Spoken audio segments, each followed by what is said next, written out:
Hey folks, welcome back. This is our third segment, and this is Athletes Incorporated. Watch us on ibtv.us, Roku TV, YouTube. Comment, subscribe, like what we got going on.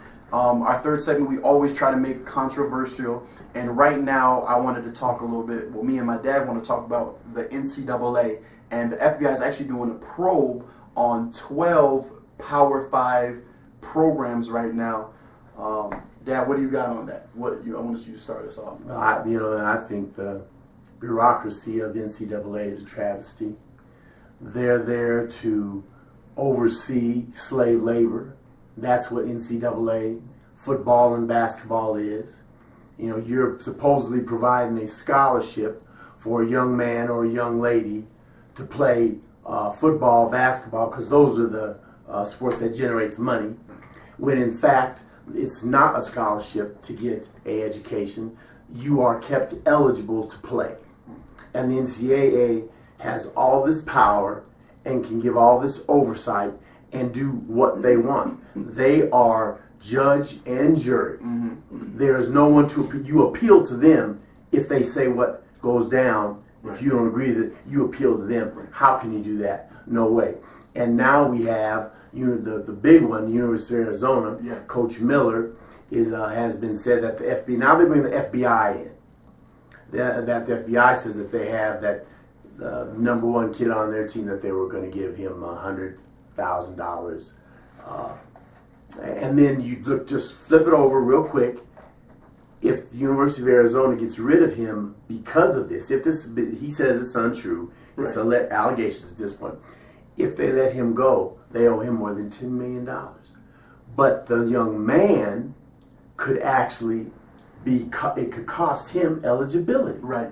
So you paid one person $10 million and the other one 18 years old, and he's going to be held more accountable than the other. It's just a travesty. And March Madness is right around the corner, folks. He's going to make hundreds of $1 million for that university. Yes. And just to kind of give you guys it's a $1 billion enterprise. It's a $1 billion enterprise. Just to give you guys a little bit of background on what these colleges do. So all the money that they make, they actually put it right back into the school and the college. So it looks like at the end of the year, they're not making any money. So they get tax write-offs and more benefits for that.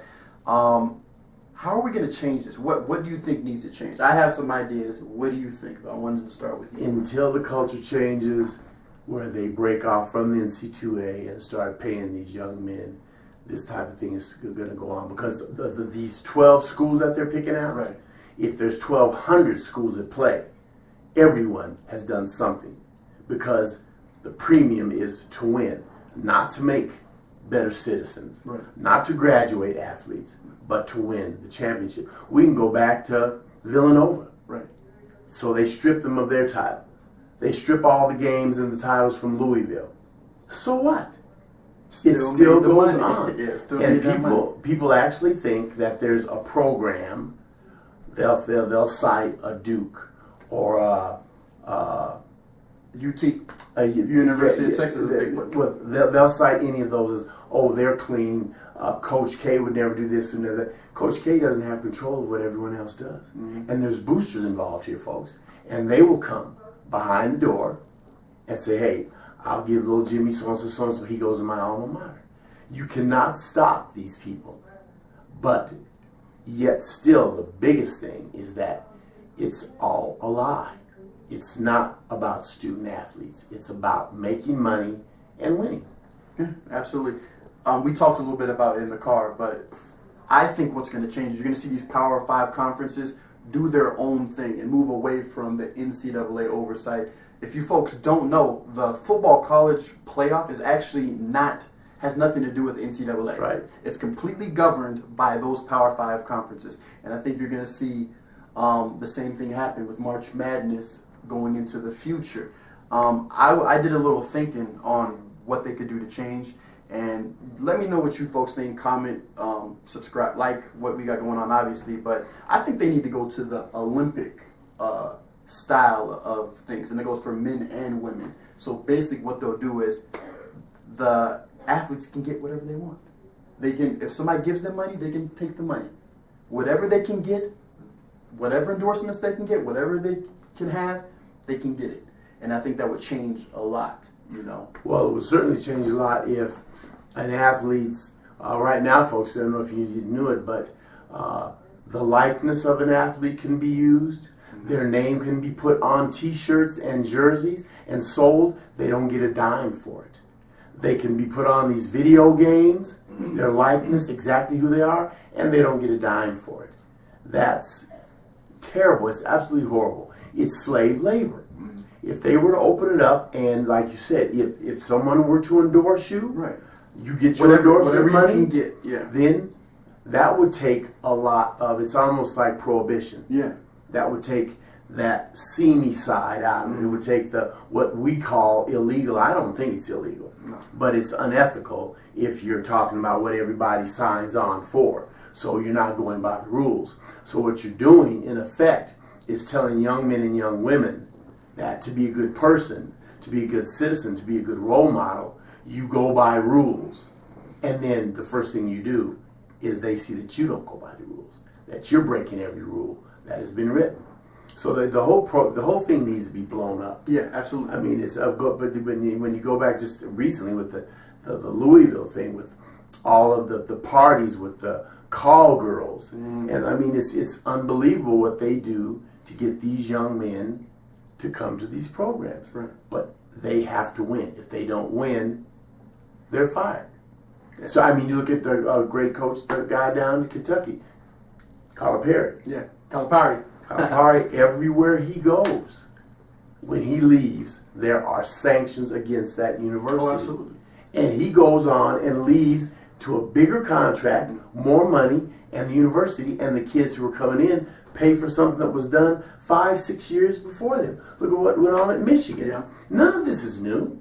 It's just a continuation, and they go through a cycle of every so often they bring it up, punish someone, and everybody's quiet.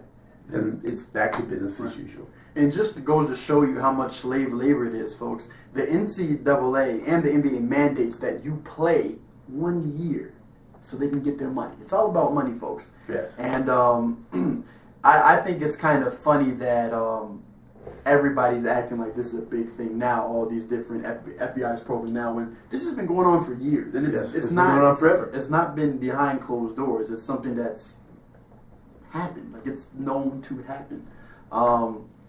I'm just curious, do you see the NCAA making any changes? Do you see that happening? I see them business as usual. I see them coming in and saying, wow, you know, we're gonna get this committee and that committee, and we're gonna bring in this person, that person, and we're gonna talk to people, we're gonna have meetings, we're going to educate people. Right. The same thing they always go through, and then let it blow over. Right. That's the way that they do it. You know, so everybody will get another. You know, out of this thing came the everyone has to have someone on board now that checks everyone's compliance the compliance officer. They'll have something more now that's akin to a compliance officer that deals with nothing but who's getting money, right, who might get money, who will be in danger of, and checking up on. You know, I can see the point that if the NCAA gets their way and they get to hold on and don't get to go to the Power 5 like you're talking about, they'll have a thing mandated where they can see the coach's bank account every so often. Ooh. And, you know, where's money coming in? How did you get this? Right. You know, what are you doing with that car? What about that house? And that's when offshore, you know, the Cayman Islands and offshore accounts come into play. Which, by the way, folks, the coaches can accept anything that is given them. Mm-hmm. Almost all head coaches have interest-free mortgages. Yeah. Nick Saban, the boosters about Nick Saban, his house. Yes, mansions. Every 3 months they get a new car. But a young man cannot be given a ticket to go home if someone in his family passes away. Not even a ticket to get on the Greyhound bus. Not even a ticket to the game. Right. They got to pay for tickets to the game. Right. I mean, it gets no worse and gets no more. It's complicated. It's ugly, but it's a lot of what's going on in our society, and that's what's controversial. This is who we are at this point in our society. But listen, folks, we're wrapping up. Thanks so much for watching us, listening to us. We'd enjoy your comments. Let us know how you feel about us, and we'll see you next week.